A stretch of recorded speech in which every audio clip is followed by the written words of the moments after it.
Assalamualaikum warahmatullahi wabarakatuh. Alhamdulillahirabbil alamin wassalatu wassalamu ala asyrofil mursalin sayyidina Maulana Muhammadin wa ala alihi wa sahbihi ajmain amma ba'du. Yang saya hormati Ketua Umum P3 Suharso Monarfa, Ketua DPP P3 Jawa Tengah Bapak Sofan, pengurus-pengurus DPP yang lain, ada Pak Susani, ada Mas saya, Mas Aang, Mas Arwani Taifun, Mas Arwani Tomafi, ada pengurus DPP P3, saya Kiai Jibat Yasin, adik saya PLT P3 DPD Rembang, adik saya Zainul Umam, semua teman-teman saudara-saudara yang mengkhidmati P3 yang saya hormati, semua pecinta P3, semua pecinta Kiai Haji Zubair yang saya hormati. Berbicara mengenai Kiai Haji Zubair tentu banyak hal yang disaksikan orang banyak, dan itu enggak perlu diperdebatkan lagi karena sudah mutawatir ma'ruf bahwa beliau sangat loyal dengan bangsa ini, dengan kebersamaan ini, dengan NKRI. Dan di antara ciri khas beliau kalau menjelaskan tentang PBNU adalah akronim dari PBNU adalah Pancasila Bhinneka Tunggal Ika, N-nya adalah NKRI harga mati, U-nya adalah Undang-Undang Dasar 45.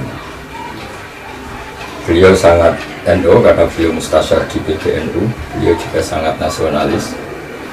Tanda nasionalis yang bisa kita kenali adalah di beberapa acara sampai beliau pakai slayer atau pakai apa yang menandakan merah putih di beberapa acara dengan tentara, dengan polisi.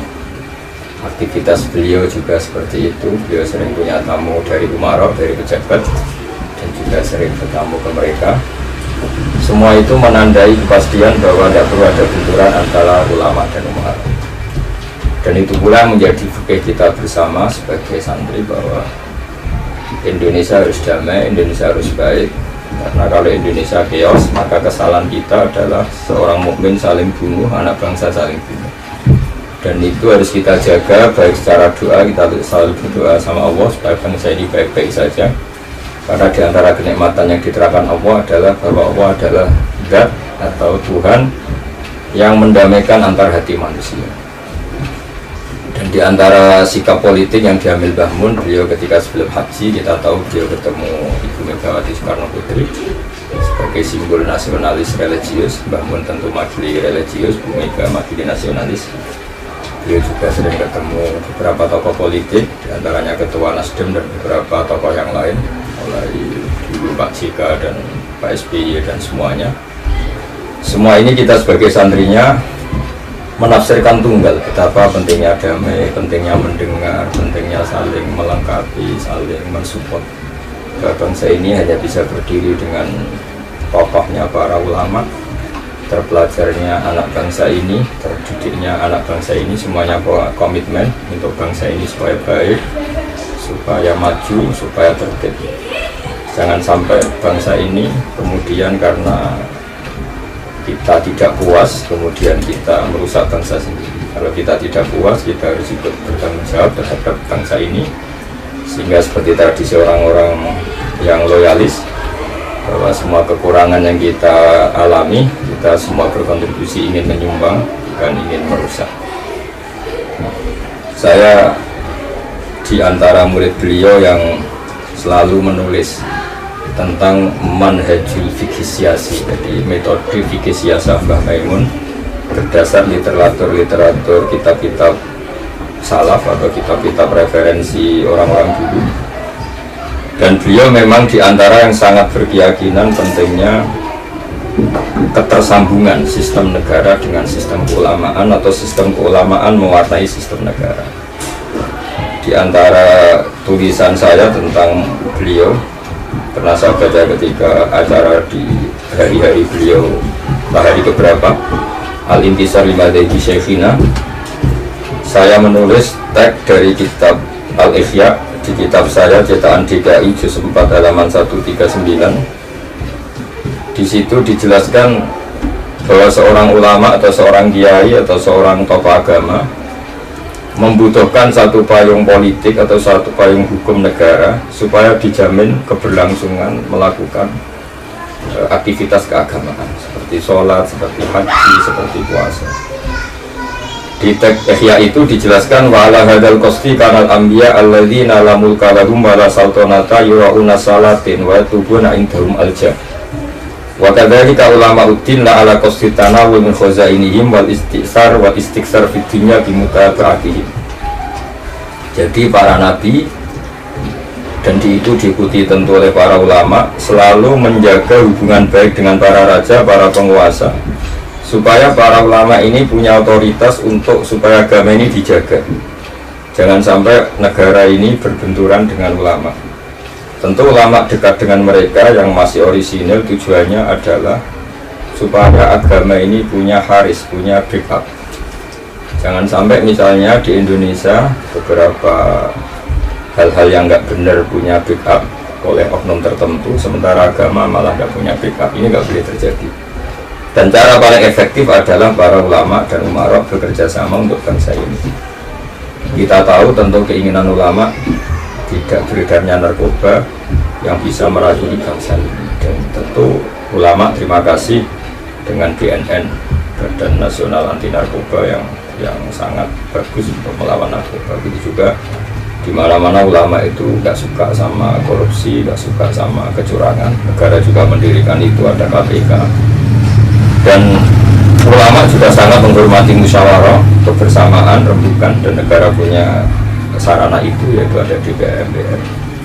Sehingga dari sekian kelaziman ini, setahu saya lewat ajaran Mbah Maimun selalu mengajarkan bernegara yang baik, mengakui NKRI. Karena dulu Mbah Mun tentu ngaji sama Mbak Karim dan ngaji sama Mbak Zubair, pesan beliau juga seperti itu.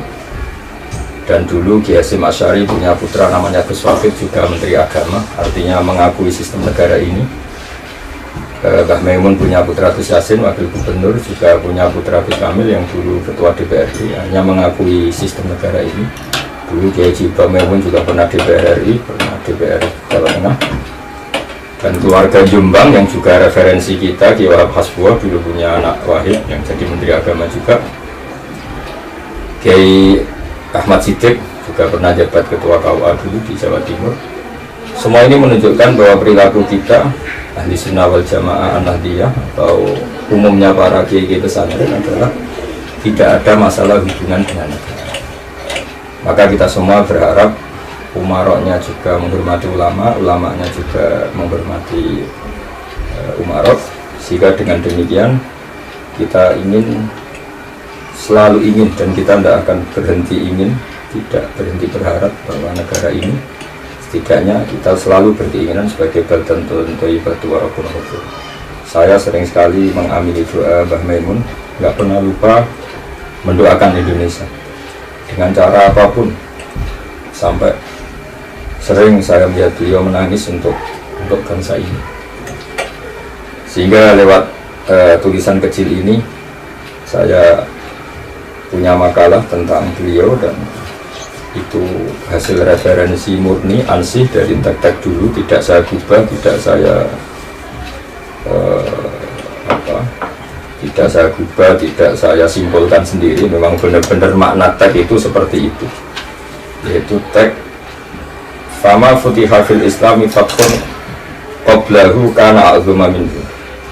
Inna makanal kita khaisu taqal nas falam makanatil hujna wa dawadatil harbu wa amanan nasu ba'duhum ba'dah wal taqaw fatafawatu fil hadis wal munaza'ah falam yatakallam ahadun fil islam yaqilu syai'an illa dakhala fihi. Jadi bagi orang-orang yang ingin Islam ini diterima di Indonesia sebagai agama mayoritas, juga kita ingin selalu lebih baik, lebih berkembang lagi, bahwa ketika Fathu Mekah yang paling diinginkan Nabi adalah orang boleh mendiskusikan Islam secara terbuka. Toh ketika Islam didiskusikan secara baik, secara terbuka, pasti orang yang berpikir secara objektif akan memeluk Islam. Sehingga di sini Mbah Mun berkesimpulan bahwa Islam itu bisa sangat berkembang dengan cara damai. Toh kalau ada diskusi ilmiah atau diskusi apa saja, bicara akhlak Islam terbaik, bicara tauhid untuk Islam terbaik, bicara sistem juga Islam terbaik. Sehingga kita tidak perlu khawatir dengan sistem terbuka ini, karena ketika orang tafawatu fil hadis, mereka akan bicara Islam. Dan kata Imam Zuhri, setiap yang bicara Islam yaqilu syai'an pasti dakhala fihi, pasti akan tertarik dengan Islam.